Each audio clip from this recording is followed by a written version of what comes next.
নমস্কাৰ মোৰ চেনেল উড়ানলৈ আপোনালোকৰ সকলোকে স্বাগতম জনাইছোঁ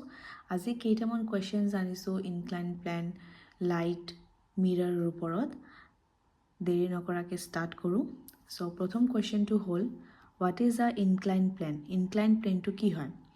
আ flat surface tilt at N angle to help move objects এটা সমতল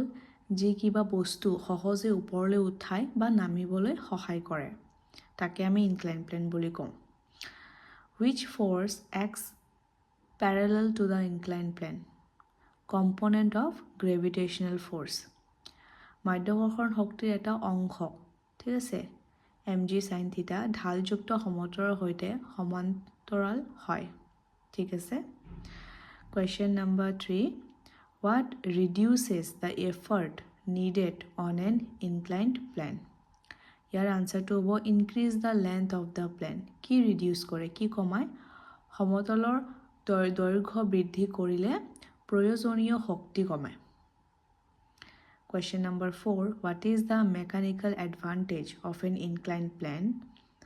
এটা হ'ব ৰেশিও লেন্থ বাই হাইট ঠিক আছে ঢালযুক্ত সমতলৰ দৈৰ্ঘ্য আৰু উচ্চতাৰ অনুপাত লেন্থ বাই হাইট এতিয়া কেইটামান কোৱেশ্চনছ মিৰৰ ওপৰত আছে কনকেভ আৰু কনভেক্সৰ ওপৰত ঠিক আছে প্ৰশ্ন number 5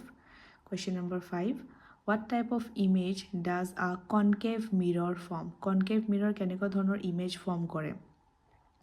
so real and inverted ঠিক আছে ৰিয়েল আৰু ইনভাৰ্টেড হয় except when the object is very close এতিয়া কিন্তু কি হয় তেতিয়া নহয় যেতিয়া যিকোনো এটা অবজেক্ট নিয়াৰ বাই আহে ক্লোজ আহে বাস্তৱ আৰু উলটা কিন্তু অতি ওচৰত থাকিলে ডাঙৰ আৰু সঠিক okay question number 6 what is the nature of the image formed by a convex mirror nature কেনেকুৱা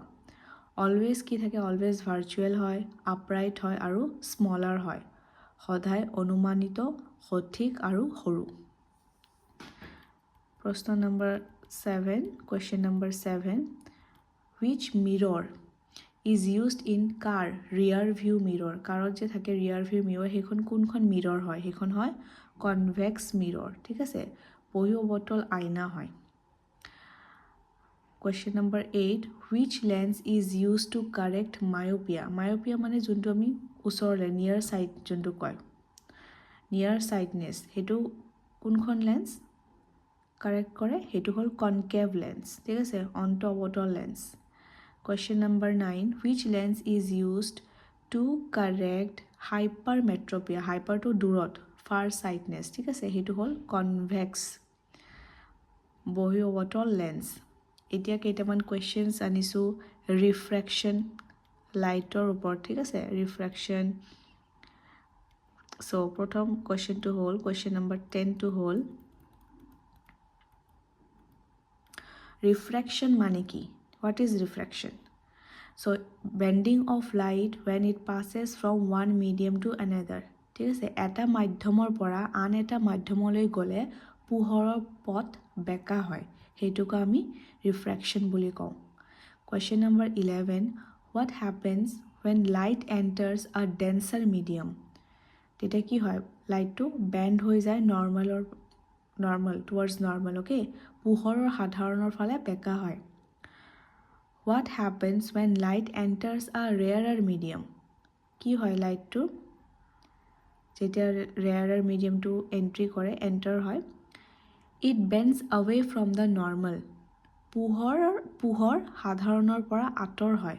দূৰ লৈ যায় ঠিক আছে আঁতৰি যায় question number 13 what is the phenomena causes a rainbow এই আকাশত যে ৰেইনবো হয় ৰামধেনু কি হয় তো ফেনোমেনাটো কি এটো হল ৰিফ্ৰেকশন ডিসপাৰশন আৰু টোটাল ইন্টাৰনেল ৰিফ্লেকশন প্ৰতিহৰণ বিকিৰণ আৰু সম্পূৰ্ণ আভ্যন্তৰীণ প্ৰতিফলন ঠিক আছে question number 14 what is the refractive index বুলি আমি কি কওঁ কাক কওঁ কি বুঝো the ratio of the speed of light in a vacuum